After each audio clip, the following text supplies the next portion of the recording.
Hi everyone, I'm Fan Yang, Assistant Professor in the Department of Communication.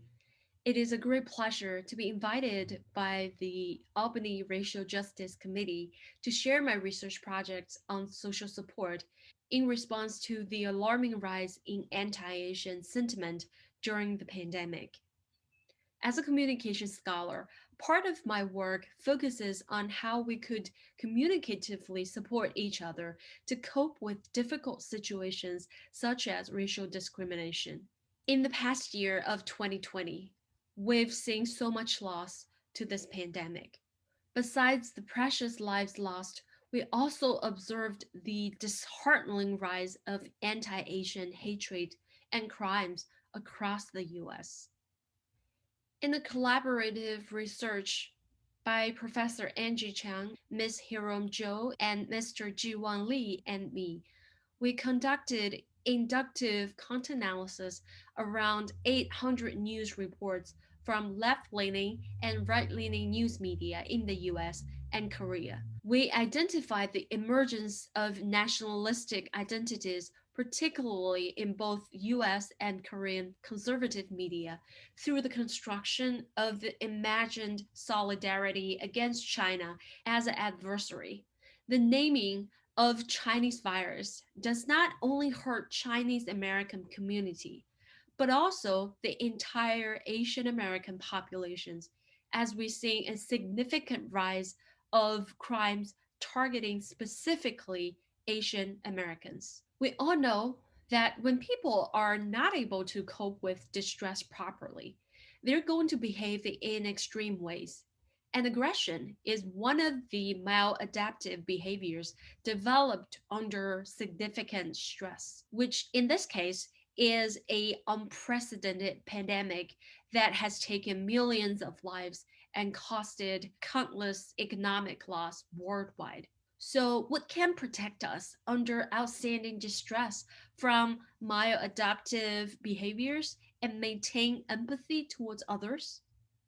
In a research project my colleague and I conducted on helping individuals maintain empathy towards each other during the COVID 19 pandemic, we found that individual empathy towards farmers, low income workers, and small business owners did not necessarily decrease as a result of the worsening situation of lockdown during the peak of the coronavirus outbreak in China. Because social support people obtained via social media helped them stay empathetic towards others.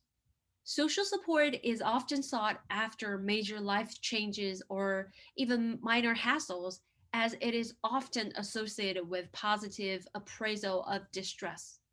Individuals are becoming more inclined to share personal experiences and seek support. Social support can be in forms of informational support, emotional support, and tangible support, such as offering food, money, or shelter.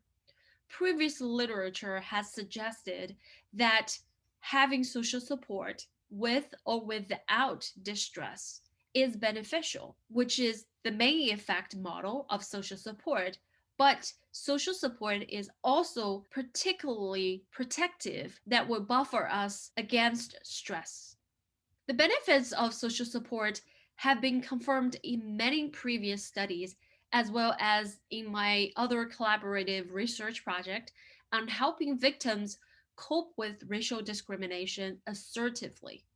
In this study, we found that individuals who bonded more with their close friends or family members online and who can also access more diverse groups of people offline showed significantly stronger intention to seek support when they are targeted by racial discrimination. And also, controlling for people's prior experience of racial discrimination, online bonding with close friends or family members acted as a buffer, preventing individuals from experiencing heightened negative emotions when they experience racial discrimination acts. Lastly, having more access to heterogeneous people in real life, even just loosely, encourage targets to be more self assured in coping with racial discrimination.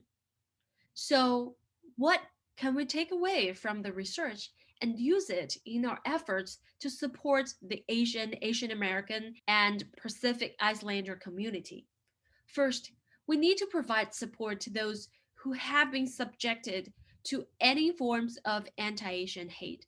The support can be offered in many ways, whether it is informational support about where to get help, emotional, such as checking via text or phone calls or emails to see how they are doing, or tangible, such as providing shelter or making donations. With social support, victims can stand up for themselves and cope with racial discrimination in a more assertive way rather than self blaming or eating up their own sorrow alone. It is really heartwarming that since the outbreak of the pandemic, we've seen the outpouring support to us from other communities, and this really means a lot. Next, if you are victims of anti Asian hatred, please reach out to others. It doesn't have to be your close friends or family members, because our study shows that even just bridging with others loosely, your acquaintance, or even strangers, can help you get more help and stay emotionally positive when you were mistreated by others because of your race or ethnicity. Finally, I'd like to end my discussion with a quote that I came across on the internet. We're all in this together, even if we can't hold our hands right now. And history has repeatedly told us that the only way to conquer great crises like the pandemic is to hold our hands together. Thank you very much for your attention.